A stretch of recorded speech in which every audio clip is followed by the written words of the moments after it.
7. And McCarron goes down the field, and it's caught and breathes in for the touchdown.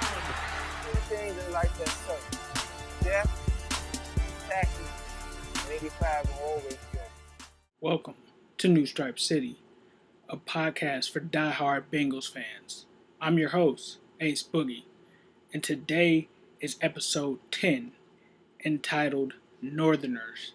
And today will be a special episode as I will dive in with our own personal divisional suicide squad, the AFC Northerners. I'll be asking them a couple of questions to figure out some key things around the division. Stay tuned and enjoy the show. Welcome to New Stripe City. I'm glad to have today my guests, the AFC Northerners. I'll go ahead and let you guys introduce yourselves. Starting the line. Hey, Mark Herman, a.k.a. LA Bengal fan on Twitter, repping the Bengals. Dave Green, Browns guy. Jen David Sutar, Ravens Nation. Chris Atkins, Pittsburgh Steelers. First, I'd like to discuss how you guys feel about your respective teams after week 1 of training camp. Yeah, well, it's some positive and some negatives. The positives, obviously, Tyler Boyd is as advertised. I mean, this guy's going to be a plug-and-play starter week 1. The guy looks unbelievable. Josh Shaw is really emerging, probably as a backup safety or corner, but he's going to be being worked in regularly into the system. And Billings looks like he's going to be in the rotation right away on the defensive line. So those are the positives. The negatives is we've been hit by the injury bug, and it's been big. We lost our first-round draft pick probably for half the season, maybe the whole season. Billy Jack 3, William Jackson the 3rd. We've got Darquez Denard, who's still fighting an ankle injury. And then Tyler Croft, who is going to be Tyler Heipert's fill-in. While he's out, just hyperextended his knee. It looks like we might have dodged a bullet there. It doesn't look like it's going to be super serious, but still, not what we want to see first week of training camp. So, some good and some bad. So that's been the scoop from the first week of Bengals training camp. Excellent. All right, scoop from Browns camp. Freaking Coleman, we're all well worth the first round pick we spent on him. Yeah, he's been like a legit beast. Let's discuss Terrell Pryor there. The Brown and Orange scrimmage, phenomenal performance, and he's looked that good in camp also. The guy's got blazing ass speed, and his hands are pretty decent for a converted quarterback to wide receiver. I think 2 touchdowns in that. Last one I believe was a 75-yarder. Yeah. All right, I see McCown as being the backup. I do not see him going to Dallas in any sort of fashion. I think we need his veteran leadership in the locker room to help continue to teach RG3 how to be a leader and to teach Kessler how to be a leader. Offensively, the only question mark we're going to have is right tackle. We've switched back and forth with guys. Right now we're running out Drago. They say he's looking all right, but I think Jackson's going to play with that position for the rest of the camp, and we're going to end up with probably a sub package at right tackle. Defensively, we're going to be up and down defensively. I really think it comes down to a couple of guys, but we'll discuss those couple of guys later on in the segment. All right, rock on. Moving on to Ravens. Yeah, let's talk Okay, so Ravens first week of training camp. A lot of scares and a lot of like, oh, okay, all right, we're good. It's pretty much it. And it all started out like as soon as the report came out that Dennis Pitta was injured, only to find out it was his freaking finger. Oh my God. Yeah, exactly. And also like with Ronnie Stanley just recently, he had a soft tissue injury, which again was scary, but then they said it's soft tissue, so like it's cool. I'll tell you what, like after watching a lot of highlight practices and stuff like that, and also talking to friends that I know that have been there for the open practices, there's a lot of players that I've moved around to different positions that are doing really well. This is the move of Ladarius Webb over to safety with Eric Weddle. I think that could be one of the most bad combos. They communicate really, really well. I mean, and also, even, I love Matt Elam. He and I have the same birthday, so I'm always kind of high on Matt Elam. But I also realize that, like, dude is not pulling his weight for a while. And also, last year he got injured. So, I mean, he was one of the 21 players on injury reserve. Our biggest question mark is still what exactly our O-line is going to be like. Like, our O-line, to me, is one of our biggest questions, especially the tight end battle as well. Because we have so many tight ends. Boyle is out for a few games because of suspension. Max Williams got a slight injury, came right back.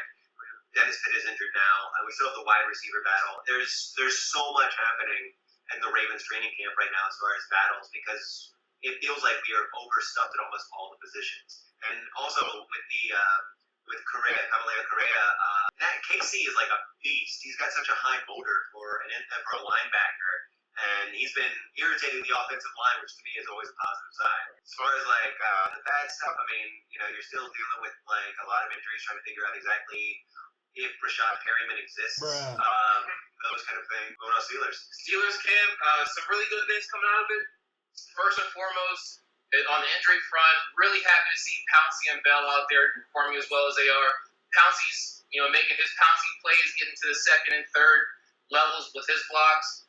Bell is having no problem cutting on that surgically repaired knee, so I'm excited to see how that's going to pan out for him. He's not getting tackled in practice yet, but so far so good with him.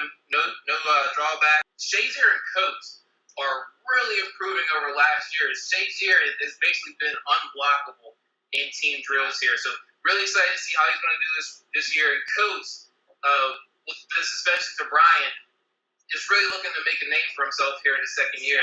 I think it's going to happen. I mean, he's making a great opportunity of this suspension that came from Bryant, and I think he's going to be kind of the player to watch on our offense, other than normal guys here.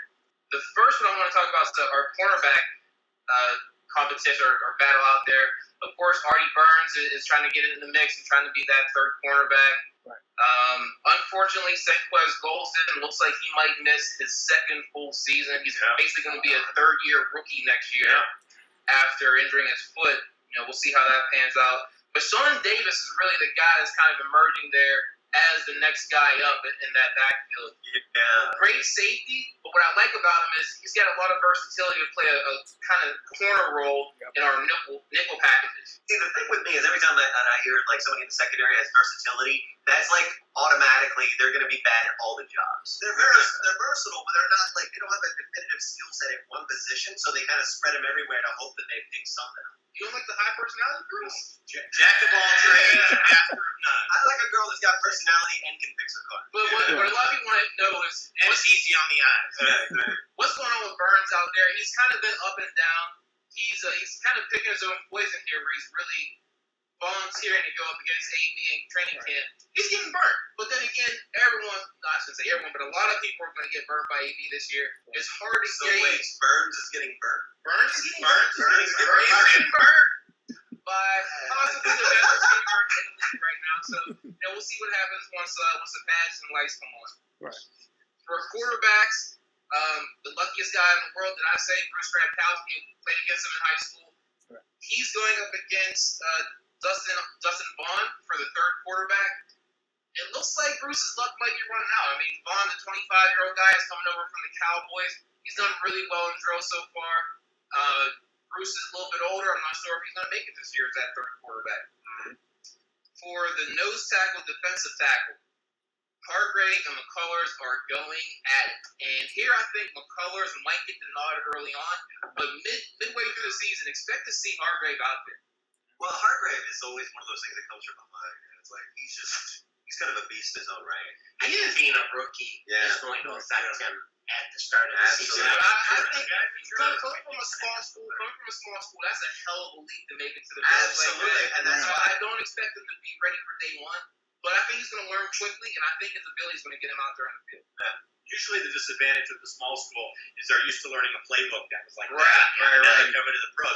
You're coming out of a bigger program, you've got almost NFL-like It's the playbook. same thing with Coleman. So, yeah. Straight line shooter, ran 2-3 routes in college, and now we're asking him to run multiple different routes, and he's succeeding. I think that there's something that can be said about a small school wide receiver or a DB. I think that position or positions can translate a little bit easier to the pros as opposed to a quarterback. It's something to piggyback on top of that is that like all the small school like BS about like he's from a small school, man.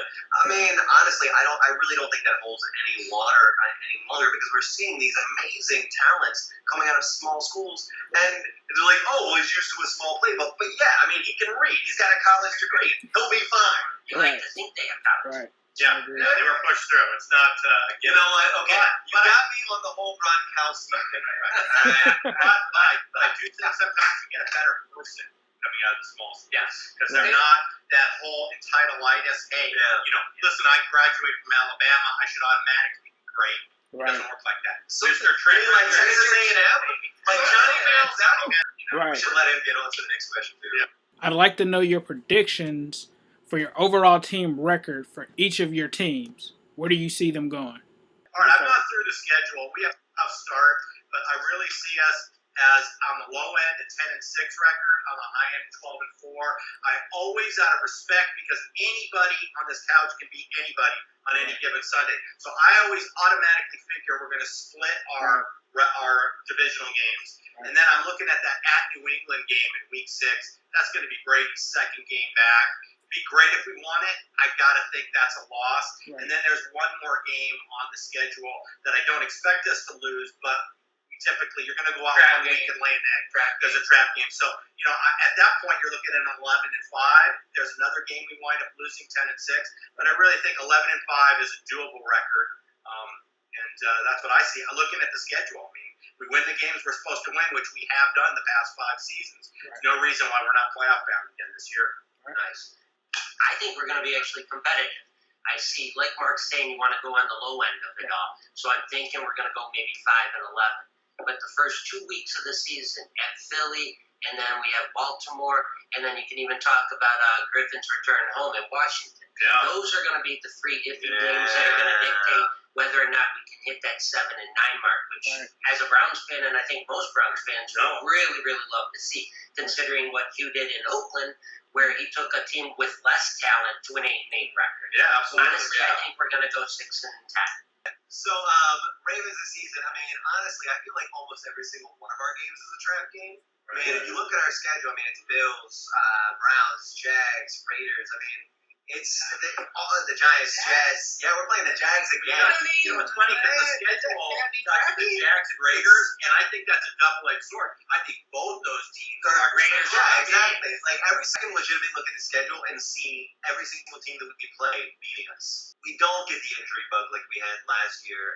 Which I would like to have 15 or less players on injury reserve. I don't think that's too much to ask. But I would say that as far as our overall team schedule, honestly, I hate having to say this, but I really think that we're going to go 9-7 basically. I don't think it's, and that's, I think it's going to be about that. If we go, and we might go 8-8. How many Hail Marys are you saying at church? Oh God! Wait, see, I'm not really that religious. You're also forgetting how improved our inside linebackers, our secondary is. I think it's really going to be more of a defense, but we also have more weapons for Joe Flacco to throw to. But if your offensive line, like Your you offensive lines are big. is garbage, or set or for Flacco. Well, here's the thing: I never said our offensive line was garbage. I said it was a big question mark because we're trying to see exactly where the offensive line is as far as Ronnie Stanley, whether Herschel and Lawrence Guy can actually step up and do the better job that they did from last year, whether or not they've learned in that, what the training has been like since then, because this is a lot of their second or third years in, got a lot more comfortable. Ronnie Stanley is beastly. Stanley's a stud. He's a freaking stud.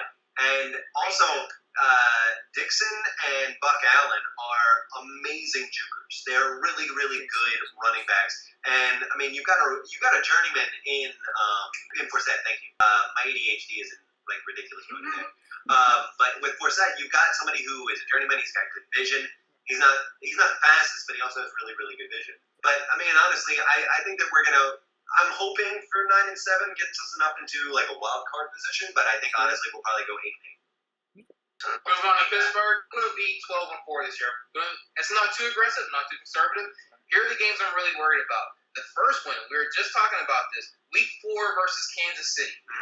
They've got Foles now. Charles is coming back. I don't know how he's going to look coming off that injury, but they're a total wild card. I mean, they're so hot and cold. Yeah. I just don't know what's going to happen with those guys.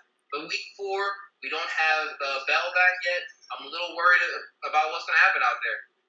Week 7, we've got the Patriots. That's asshole's third game back. So just not sure how up to speed he'll be at that point. 1, 2, 3. That's Brady's first 3.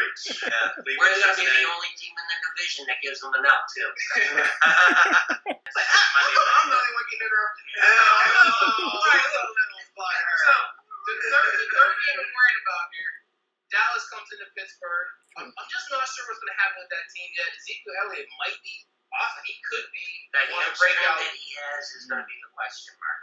Right. They're consistently talking about his hamstring being an issue in camp, and that's going to be a huge question mark. If he That can doesn't mean I would not hesitate to take him first round fantasy football. I'm in Baltimore. It's like I'm back in Baltimore pointing for a taxi because I'm getting a ride on that dude. He's got the facts right there. Yeah. Right. All right. And the fourth one, and this is sus. So we're the only Steelers are the only team on this couch. We're going to end the season with 3 straight divisional games. Yeah. And I would not be surprised if we dropped 2 of those 3. I mean, that's just a tough way to end the season. You're going to run the gauntlet there right before the playoffs. Those are the ones I'm worried about. Yeah. Now, do you notice the lack of respect he just gave the other 3? How many games last year did Pittsburgh win against Baltimore? Yeah.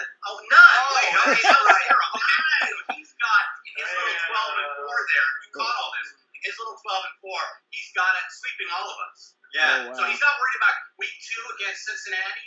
You know, he's not worried about. He needs that yellow towel handy. What about? First of all, I said I probably would drop 2 to 3 against these guys. We're going to beat all these guys at least one time. Well, that's what I thought. Or not. Right. Or not. Or not at all. Right? Possibly two out of the last 3.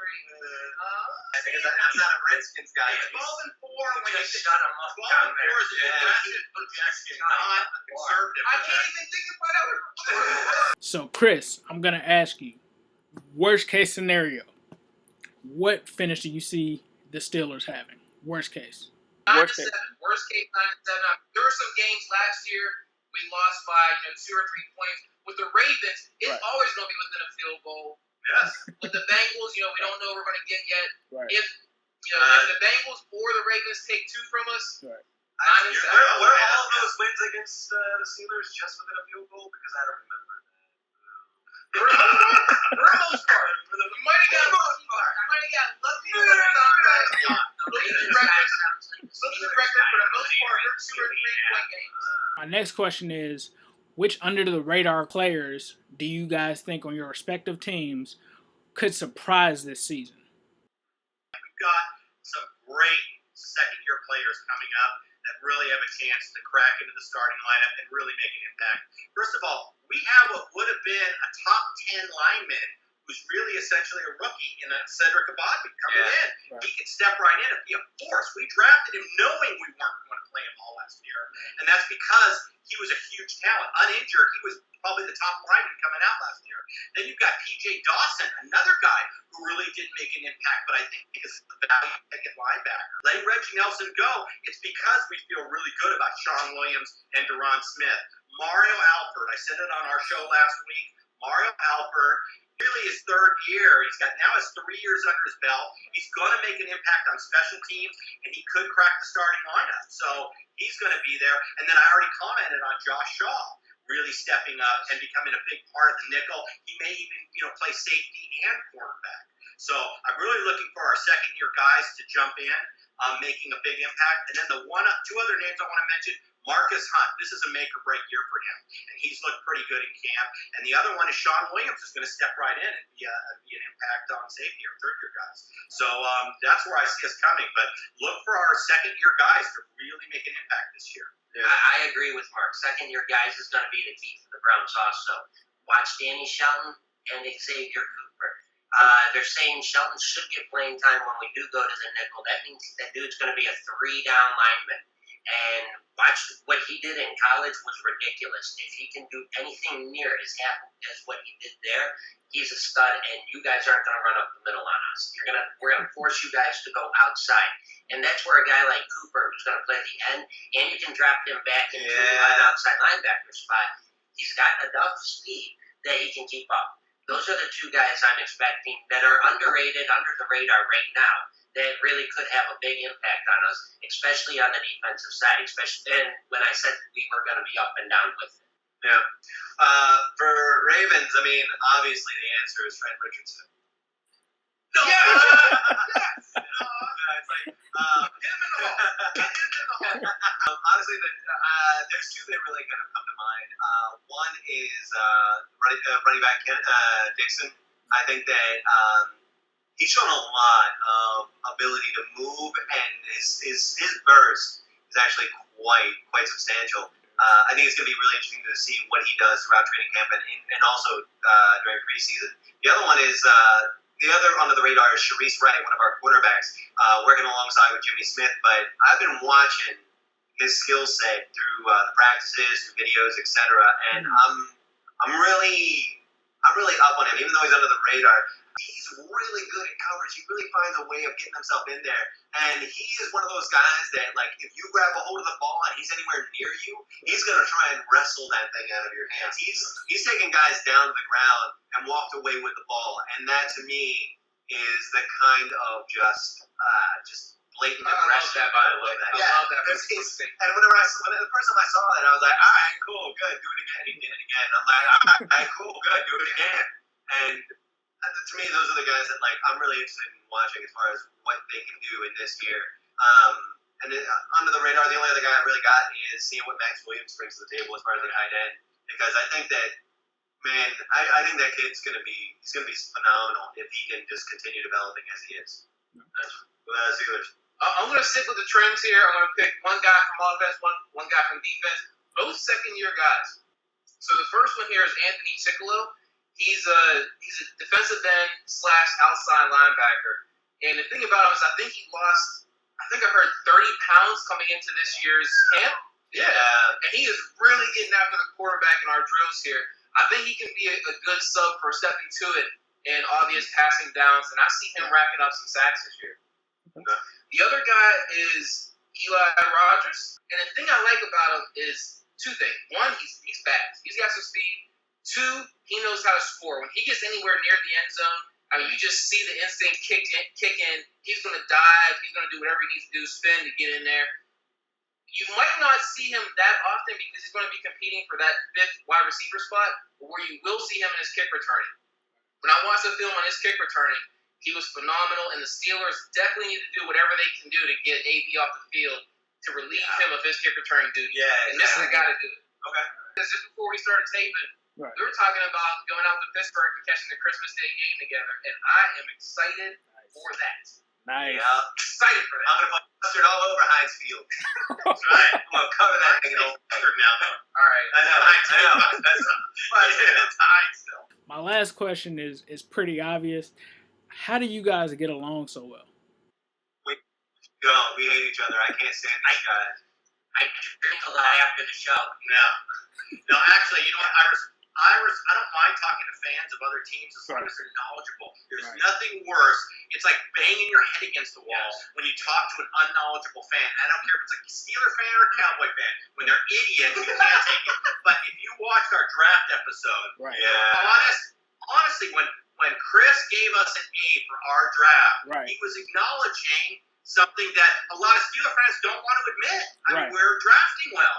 And so I respect that, the fact that, and I gave the Browns a high draft grade. Yeah. And I gave the Ravens, that was a third round. Yeah, a third round. Acknowledging that and not sitting there and arguing just because you don't want to give any kudos to an organization. So, it's like, it's true. It's very, very true. Like, they're the Steelers. I remember I was in Daytona, Florida, and a Steelers fan came up to me and goes, Ravens, 1 and done. I'm like, we won 2. 2 and done. Like, that's the guys that you're usually like, oh my God. Right. And, like, just kill me now. I talk to this guy. It's like, I feel very lucky to be sitting next to guys that, one, are stupid passionate about football. Right. And two, like, not only that, but just know their stuff and can acknowledge whenever you've got something that can work for you against them, and it gives you the opportunity to do the same. So they're like, you know what? It's like, we got. It's like, we have this, but you guys have this, and it's like it's a great meeting of the minds in that way. Right. For me, it's like one warrior respecting another warrior. I mean, I speak to very few fans that are as knowledgeable as these guys, that are as passionate as these guys, and that I have just so much enjoyment talking about the sport, how much we love it, and also really loving our division. I mean, we have what could be, what I think is the best division of football, and for guys to notice that, respect that, it's easy to respect these other warriors. Right. No, and it is hands down the toughest division. That's why year in and year out, You always see the Bengals team with Ravens with the toughest schedule, but since we play each other. Yeah. You know, I'd like to find a stat on that. I wonder how often the AFC North has two teams in the playoffs compared to all the others. It's a lot. It's I'm sure it's a lot. I mean, we've had three a couple times, more than once. More than once, yeah. So, what about you, brother? Like, It's the passion. It's the commitment to showing up every Wednesday night. You know, in the regular that's season, huge. there's so much going on in your everyday world, you know, with work and whatnot. You know, to say, okay, look, this is where I have to be Wednesday night, and to be committed to it, and to be committed to it with others that are committed to it, and that are just as passionate. and we're not getting paid for it. Yeah, Like, we do there's this. no money. There's no money. I've been booted off of Not websites. yet. Not yet. Because they think that we're trying to make money off of it, and I have to tell them, no, we're not trying to make any money off of it. We would like to, But if someone wants to pay us, Someone wants to pay us. We'll take it. yeah, call us. I am happy. Like, I don't know, sellout. Is sellout? No, we just want money. That's The all. message to Fox Sports, if you want to put our show on TV, Yeah. we are not going to ESPN. But that's pretty much what it is. It's passion, it's commitment, it's dedication, Right. and that makes you want to be the same. When they bring when I have an off Wednesday night, and they show up and they really bring it, and it's like I go home, I watch the damn video, and I'm like, man, I really suck some testicles. But that's what it really comes down to. It's enjoyment, it's passion, it's commitment, it's dedication. It's everything that goes into wanting to be a winner on something that, you know, is a rather new topic or format for what, you know, just to talk specifically about a division. That's what it comes down to.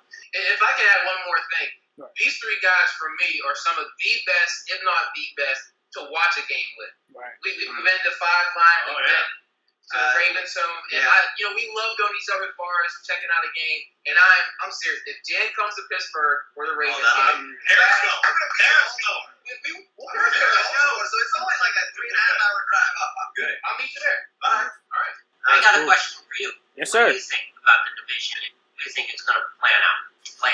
Man, I think the division is going to be tough this year, guys. But I'd have to go with either the Bengals or Steelers. Yeah, I mean, every time I talk to somebody about football, and I get a question like, who are you going to watch out for over the next couple of years? Right. And I'm telling you right now, like, I think the Browns in the next 2 years, I don't think it'll be longer than 3, but in the next 2 years, you're going to see a whole new Browns, and people are like, you're going to start seeing fans from other teams going, we're playing the Browns. Yeah. God. We'll go back to the 80s on that one. Exactly. Right. It's like, 'cause you got to think, like, Hugh Jackson could have gotten the Bengals. Right. Like, Marvin Lewis wanted to give him the Bengals after he retired. Right. Hugh Jackson said, nah, I want to build my own. Right.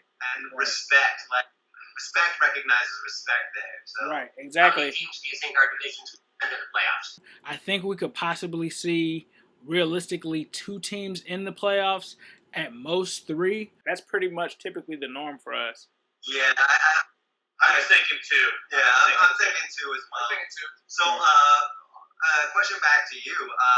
It's like, what I would love to know is what is your prediction for your season for the Bengals? I kind of see us hovering between 10-6 and 12-4, kind of like Mark did. I see us finishing in the middle. There are a couple trap games that kind of scare me, but I kind of see us finishing off at the typical Bengal 11-5. one thing I want to know Right. is if you see any trap game or what trap games you see out there. I think the Dallas game I'm hard pressed on because Ezekiel Elliott is a great running back. They have a great offensive line that's kind of been, in a sense, our Achilles heel with the rush defense. So I kind of want to see what we can do this year. I think Washington is also another game. It's going to be in London. The timing is going to be a little bit off. I'm really interested to see exactly what it is like whenever you guys play in London because, I mean, is that the first AFC North team that's traveled to play in London? No, we played there. I played there twice. No, you guys. Yeah, you guys have played there. Still Right. We lost to the Vikings, so be careful out there. Yeah, Right. exactly. That Oh, wow. traveled as well. Yeah. And I think it's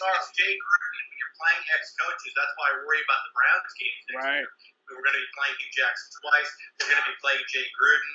You know, when you're playing your ex-coaches. When we play a regular season game, and we haven't yet, we're going to have a preseason game. But against Zim, we're going to play Mike Zimmer. So, Right. I worry about playing, old coaches. I do too. And I mean, we kind of got a taste of that in the draft this year, I almost feel like they were kind of inside our draft room when it came to that first round pick. All the receivers that we wanted, it was like they took all of them. Right. So, oh man, yeah, that's definitely something that we have to watch out for. But I think worst case scenario, 10-6. Best case scenario, 12-4, like you said. So I kind of see it falling in between there, maybe 11-5. That's what and if I were a Bengals fan, I would be butthurt the most over where the position in the draft you guys always are, or the fact that you always wind up getting a good regular season record and never be able to finish a game in the playoffs. So you always wind up doing really well, but you're always really low in the draft. We'll get over the hump. They had a hell of a draft. Don't focus too much. So what? They took Treadwell and Dotson. We ended up getting the best cover corner in the draft, and I don't think we did too badly with Tyler Boyd. I love Tyler Boyd. So that whole played out. That's why the fluid situation. We got Tyler Boyd because they sniped those two. Right. So, and I think looking at it now, we're in a better position than we would have been if we got Treadwell in the first round. That's true. Yeah. Can't argue with that. Yeah. So You got a sleeper player? The Bengals, I have a couple. I'll go with Paul Dawson, the linebacker out of TCU.